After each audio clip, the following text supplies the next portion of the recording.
فرق كثيرة وصلت إلى كأس العالم وخرجت بالثلاثة والأربعة والخمسة والستة. اليوم المغرب يفوز بالثلاثة ويوصل لدور الثمانية.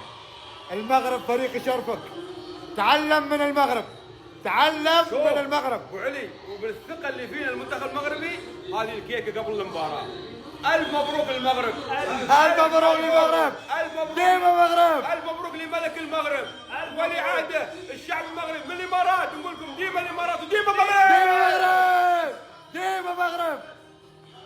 وكذا رسميا المنتخب المغربي هو المنتخب الوحيد اللي في نسختين من كأس العالم يتأهل إلى ربع النهائي. هو المنتخب الوحيد بهذا الإنجاز العربي. ما شاء الله تبارك الله، بعد الله هذا توفيق من الله يا أخوان. ما شاء الله بعد كل فوز وبعد كل انتصار يسجدوا لله ويدعوا. والله يوفقكم ضد فرنسا، وإن شاء الله نشوفكم في نصف النهائي والنهائي كمان. بشكل رسمي يا اخوان منتخب المغرب اول منتخب في ربع نهائي كأس العالم. ثلاثية على الراي، اخذك رايح جاي كذا اروق عليك، اخذك رحلة يا كندا، هوب ثلاثة في شوية دروب. بونو موجود ما شاء الله تبارك الله، حامي العري. تعال على اللي صار في الشوط الثاني. نتكلم على ابراهيم دياز اللي اصبح اكثر لاعب عربي في تاريخ كأس العالم صناعة للاهداف. نتكلم على أوناحي صاحب الثنائية، ولا على رحيمي اللي حاضر ذهنيا رغم ان دخوله كان مفاجئ بسبب اصابة صيباري. المغرب يقول للمونديال تعالوا يلا اللي بعده ان شاء الله تبارك الله. فولو لايك يا اخوان، السلام عليكم. منتخب المغرب بالشوط الاول صاروا عباره عن طليان بصراحه.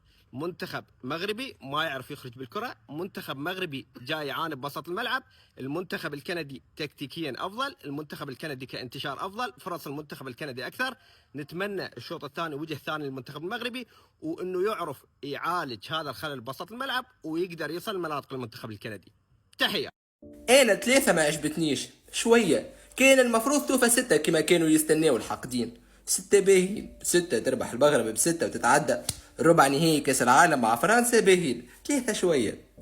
ونحي ما عجبنيش اليوم، لا لا لا لا ياسر سيء. رحيمي ماركة رحيمي والله العظيم.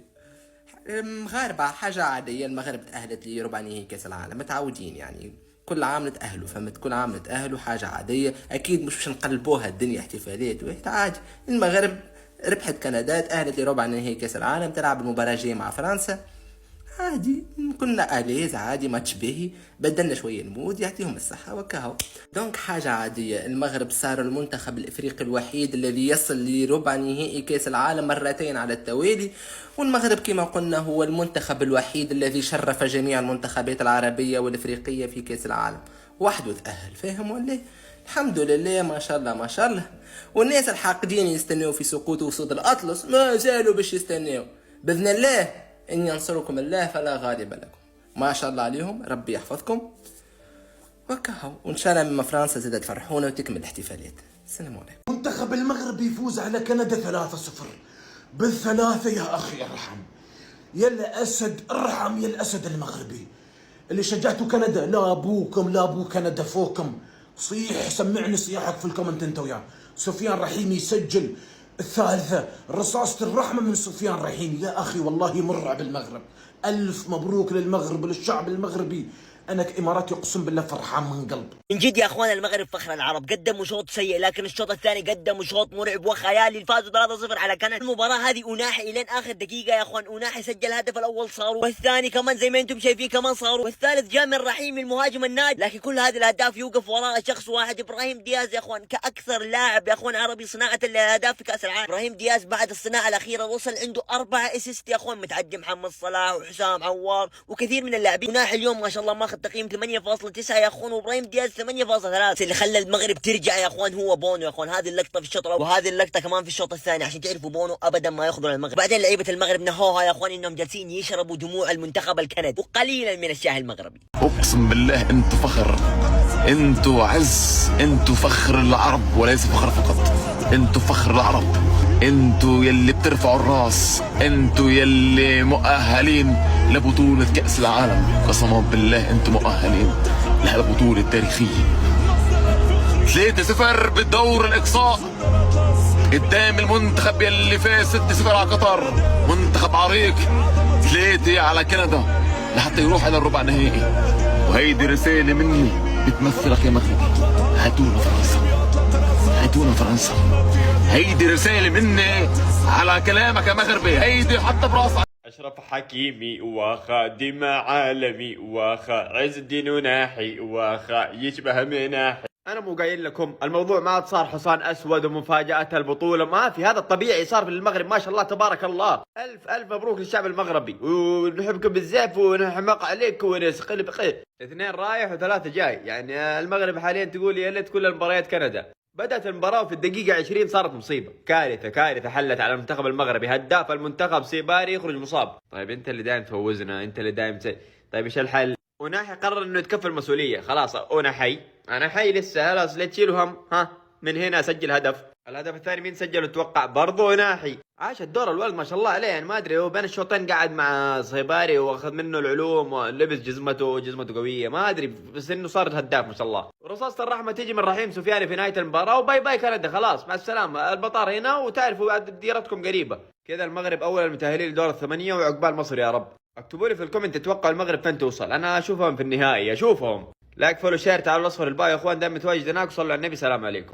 قتلوهم لكندا المغرب، قتلوهم يا رجل. المغرب تواصل على كندا فازوا على كندا يا رجل. المغرب ربع النهائي المغرب يا رجل، قسما بالله ربع النهائي المغرب. والله قتلوهم. المغرب للتاريخ، المغرب إلى ربع النهائي.